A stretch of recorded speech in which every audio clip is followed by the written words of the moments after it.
Good morning guys! Last Saturday, 5 a.m. in the morning, ayan, umalis kami from Surigao papuntang Cantilan. So, 9 kami lahat sa sasakyan. So, nagband lang kami kasama ng asawa ko. So, at mga kagrupo niya sa JR Land Manukan. Meron kasing paligsahan ng pa-derby sa Cockfight Arena ng Rosano Cockpit Arena in Cantilan, Surigao del Sur. Since ang asawa ko ay kasali doon dahil may malaking papremyo na nag-aantay, 2 million, may panalo na siyang 4, isa lang yung loss niya, kaya hindi niya nakuha ang 2M na magninet siya ng 1.3. Pero hindi niya yun lahat makukuha kasi i-divide po yan sa kung ilan yung nanalo sa 5 cock derby. So, since ang asawa ko is pangatlo siya sa champion, sana, pero hindi kasi natalo yung kanyang last fight. So, for insurance lang talaga siya. 4 wins, 1 loss for 5 cock derby sa Cantilan, Surigao del Sur. Yet, ayan yung biyahe namin guys. So, yung biyahe namin, umabot siya ng, sabihin nating 3 oras. Kasi huminto kami.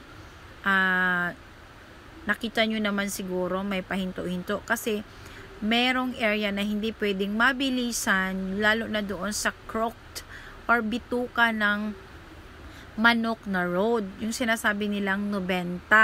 So, bawal po doon ng mabilis na pagdadrive. Kailangan mabagal lang at unsafe talaga ang iyong pagdadrive. Kasi pag hindi mo inayos, mapunta ka talaga sa bangin. So, wag naman sana.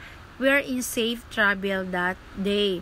So, ayan, nakarating kami doon mga around 8:30 ng maaga sa Cantilan. Tapos, nag-ready pa kami, kumain pa, kaya nakastart din yung first fight ng asawa ko is parang hapon na. So, inantay namin yan. Pagkatapos, naghanap kami na kung saan kami makakatulog ng maayos ng asawa ko. So, nakakita naman kami doon mismo sa sentro ng Cantilan. Municipality of Cantilan. Harap siya ng Northern Mindanao State College. Ang ganda ng ang place na inupahan namin for sabihin natin 24 hours yata yun. Pero hindi naman umabot ng 24 hours. Kasi nagpahinga lang kami. Tapos nilagay yung mga gamit namin. Balik niya naman kami doon sa arena. Hindi kasi ako pwedeng iiwan ng asawa ko. Kasi sabi niya, mag-video ka, mag-vlog ka. So, ayan, mapilitan ka talagang sumama. Mag-OT. So, walang tulugan talaga. So, may mga video ako na nandun. Makikita nyo yung mga handler ng mga manok. Wala talagang tulugan. Nakabantay lang sa mga manok na ipa-fight on that night, on that day na susunod.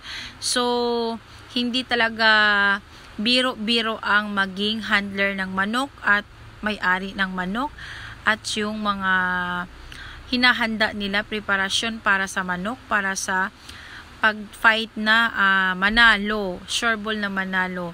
Pero dalawa lang naman po ang pagpipilian kapag may mga ganyan, manalo, matalo. So, sad to say sa amin, naka 4 wins kami and 1 lose. So, hindi namin nakuha yung 2M kasi may isa kaming talo. So, insurance lang po ang tawag ng 4 wins. Ang 3 panalo, 1, 2, walang panalo. Wala talaga yung matatanggap kahit piso. Buti na lang kami, hindi kami umuwing luhaan. Meron din kami konti na binigay ng asawa ko sa mga kasamahan niya na naghirap doon sa manok. Ayan. So, ayan. While papunta kami doon, ito po yung mga views, magagandang views sa Surigao del Sur, around Taganito Mining, PGMC, CMC. Ayan po yung makikita mo sa 90 Road.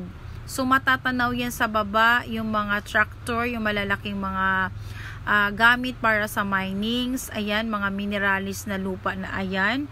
May laman niya na minerals, kaya nakaano siya ng net na malaki, hindi pwedeng galawin. Kasi may-ari na pala yung mga ganyan.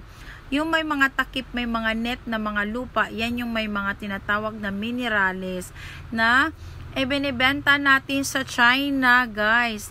Tayo talaga yung totoong mayaman, kaso lang wala tayong mga kapitalista na mga malaki pa sa katulad ng Chinese dito sa Pilipinas. Kaya binibenta natin yung lupa papuntang China, which is tayo naman yung inahapak-hapakan ng China ngayon. Pero yung mga company nila na iba na yung mga produkto nila, dito talaga ang originality yan na ginagamit na mga materyales sa atin. Binibili nila dito sa Pilipinas. Lalo na yung nasa Taganito Mining, sa CMC, sa PGMC.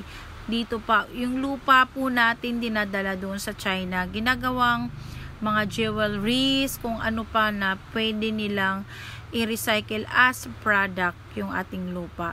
O diba? So, tayo talaga yung totoong mayaman, lalo na ang Surigao del Sur. So, ayan, ang ganda ng view dyan, guys. Hindi ka maiinip tingnan kapag dumaan ka sa 90 dahil maganda siya tingnan. Kahit kalbo-kalbo siya, maganda pa rin siyang tingnan. Pero hindi naman talaga kalbo kasi may tumutubo namang mga kahoy. Kaso nga lang, hindi pa talaga gaanong malalaki at matitibay kasi sibol pa lang. Nasira pa nung bagyong Odette typhoon. So, ayun, may nasirang bridge, may nasirang daanan dyan. Inaayos din nila. So, proud to be na Mindanaon tayo kasi marami tayong mga minerals or mga produkto na binibenta natin sa ibang country. So, kulang lang talaga tayo ng kapitalista na mga Pilipino. Thank you for watching and don't forget to share my video. Bye-bye!